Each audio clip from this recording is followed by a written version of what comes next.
The next time you come across a basket of fruit, don't just eat it, have some fun with it first.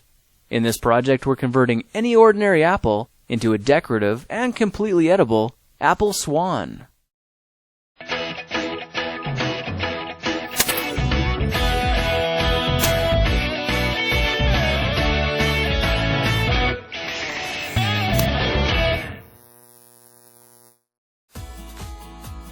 Go find your basket of fruit and pick out an apple you think looks good.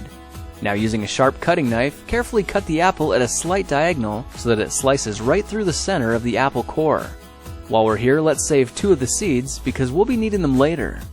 Now that we've got our 2 halves, let's take the side that still has the bottom attached and place it face down on a cutting board. We'll need to place 2 butter knives perpendicular with the top and bottom of the apple. Now we can carefully cut down along one side of the apple core until the knife bottoms out on our makeshift spacers, then use the spacers as a guide to gently cut in from the side. When the 2 cuts meet, you'll have an apple wedge that pops right out. And while we're here, let's cut a piece from the other side the same way. Now our goal with these is to cut out 3 more L-shaped wedges about 1/4 inch thick. And this time, rather than cutting in sideways toward your fingers, try turning the piece over so you can cut downward and meet the first cut at the bottom. Now with a little wiggle, a new apple wedge should break free. If you repeat the process 2 more times, then stagger the pieces back together, the effect is a beautifully layered wing. Now just cut the other piece the same way, and your swan's body should look like this.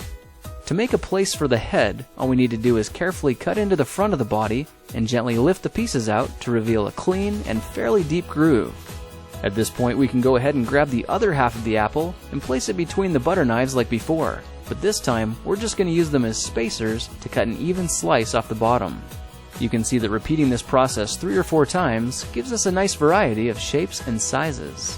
Now look for a piece that resembles a heart that's been slightly flattened on top. All it takes to form the swan head is 3 strategic cuts with a knife. I made 1 angled cut to form the head, a horizontal cut to form the neck, and 1 slanted cut at the bottom for the base. Now you should be able to see how this is coming together. And to clean it up a bit, just use your knife to round off the sharp edges. All that's left now is to place the apple seeds where you think the eyes should go, then use the side of a butter knife to press them firmly into position. When both eyes look good, simply drop the neck into place, and you're done. You've just created a beautiful and decorative apple swan. I spritzed mine with a bit of lemon juice to help prevent it from turning brown, then put it on display to show off for our dinner guests later that night. If you try using different apples, you'll get a nice contrast of colors, and every bird will look a little bit different. Well, now you know how to take any ordinary apple and turn it into a decorative and edible apple swan. If you like this project, perhaps you'll like some of my others. Check them out at thekingofrandom.com.